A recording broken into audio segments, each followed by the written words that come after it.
Good afternoon, Sean here from Mountains Garage. It was a big week.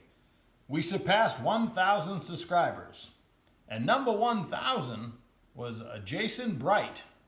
So Jason Bright, if you can get a hold of me, I'd love to send you your crew shirt and your t-shirt.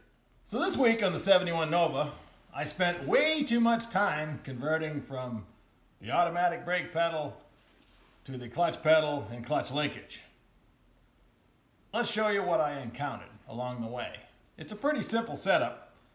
Instead of the pin that goes through this automatic brake pedal, your clutch pedal is attached to the pin. It becomes the pin and it swings next to the brake pedal. You could cut this off and run it as a brake pedal if you wanted to, but it comes in the kit, the bolt-on kit. It wasn't that bad, but I'll show you what I had to do to make it fit. Starting under the cab, because I'm already up in the lift, the clutch fork that I made worked well.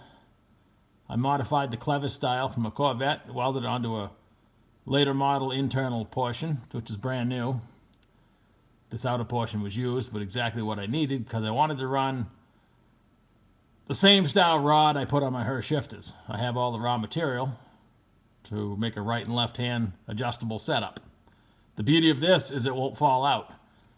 If you run the stock style adjuster, you need a small spring just to connect the fork to the bell crank, the Z-bar, so the adjuster doesn't fall out. Then you need another return spring to return the fork. What does the return spring do? Let's cover that first. You can see I got about a 1/4 inch right there, and the spring returns it. That 1/4 inch holds the throat bearing off the fingers of the pressure plate. This has a bearing, but it's not designed to run 100,000 miles spinning at engine RPM. So the return spring will hold it off unless you're shifting or pushing on the clutch. It's the only time it's going to engage and spin. If it touches all the time, it'll die early and won't live a long life. When it came time to mount the return spring, I had a little bit of clearance problem with the headers. The kit comes with a long piece of wire that's supposed to hook to the frame up there and then connect to the return spring.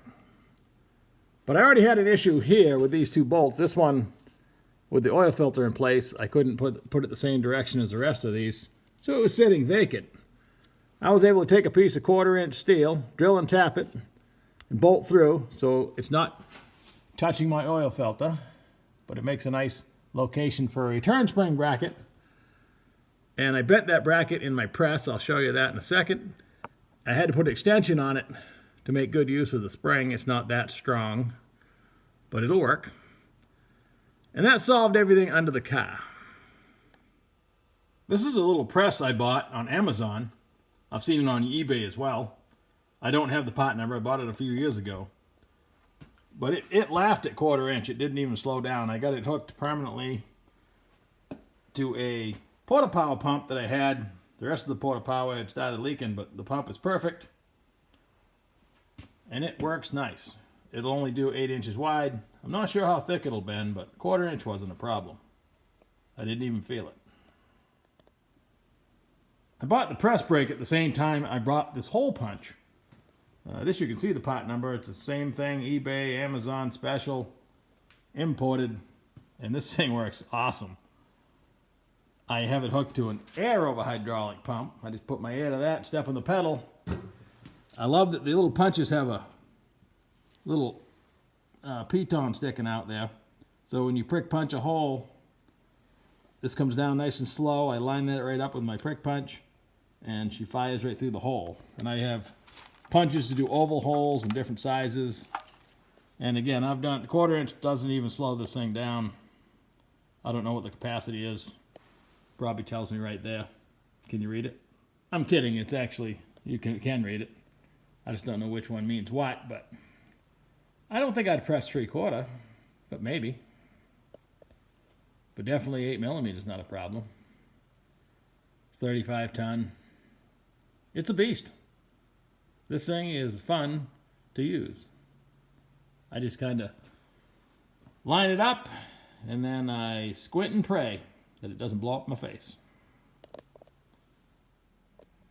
The bell crank itself, I had already had in several times. It's not a big deal. Take 3 bolts out, pull it off the stud off the motor. It comes right in and out. I had to pull it out the last time because the 3/8 hole that I needed for my rod end, the hole was not 3/8 and hard. I don't know what they harden that stuff with, but I pretty much had to force a drill through it, but I got it. This end, I thought about making a rod up here too, but this is brand new, so I'll use this for now. I'm disappointed in the boot because it grabs onto the rod. They should have made the hole in the boot bigger. The boot should stay stationary in my mind. Instead it goes in and out. I don't know how long it's going to last. I could slit it and make it bigger, but then it just makes a hole, so kind of riding that one out. But the boot just attaches with 2 screws.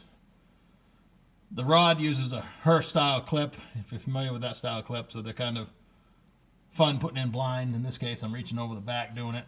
The other one I was doing under the dash, but not a big deal. Inside the car, I made myself a little bed so I could stretch all the way to the back, because sometimes you got to be facing one way, sometimes you got to be facing the other. And on my first attempt, I removed the old stuff, no big deal. You take the clip off the pin, which is kind of a trick, but once you figure it out, it's not a big deal. Slide the rod out, the brake pedal fell out. That's when I saw that the brake pedal clevis had a homemade retention clip on it, which probably would have fallen out, and that would have been dangerous. So I dealt with that. I actually drilled the pin and also used a Hearst style clip when I put it back together. So I installed the new brake pedal. Everything, the bracket where they go through has 2 nylon bushings that you have to lubricate, plus you got to lubricate the bushings in each pedal, in the brake pedal. There's one on each side of the brake pedal, one on each side of the bracket. The clutch pedal is the pin. So you lube it all up, you head onto the dash, and the first thing you do, you get it all in there, you realize the speedometer cable's on the wrong side of the clutch pedal. So you got to stretch the speedometer cable out. It would have been easier if it was disconnected off the head, but I didn't want to go through that. So I managed to get it in there. I got the brake pedal in, I put the clip on the clutch pedal. Everything's good. I go to put the pin in the brake pedal and the hole isn't big enough. Take it all back apart. Try to force a drill through this brake pedal is hot as the hinges of hell too, so managed to make the hole big enough. Reassemble for the last time. Not a big deal. But you gotta be patient. You gotta be in the mood. You don't mind crawling in and out of here because it's on the lift, so you're climbing up over the lift too. But again, just gotta persevere. Now I showed you that 1/4 inch underneath, so I can guarantee you that gives you about the inch you need up here for free pedal. That's the same thing I'm wiggling down below. Some clutch setups, there's 2 adjustments, so you could set the gap in your throw-up bearing, and then you could adjust your free pedal up here. In this case, there's only 1 adjustment, so a 1/4 inch down below is about 1 inch up here. If you're driving and you don't feel that, you better readjust because you're going to wear out your throw-up bearing.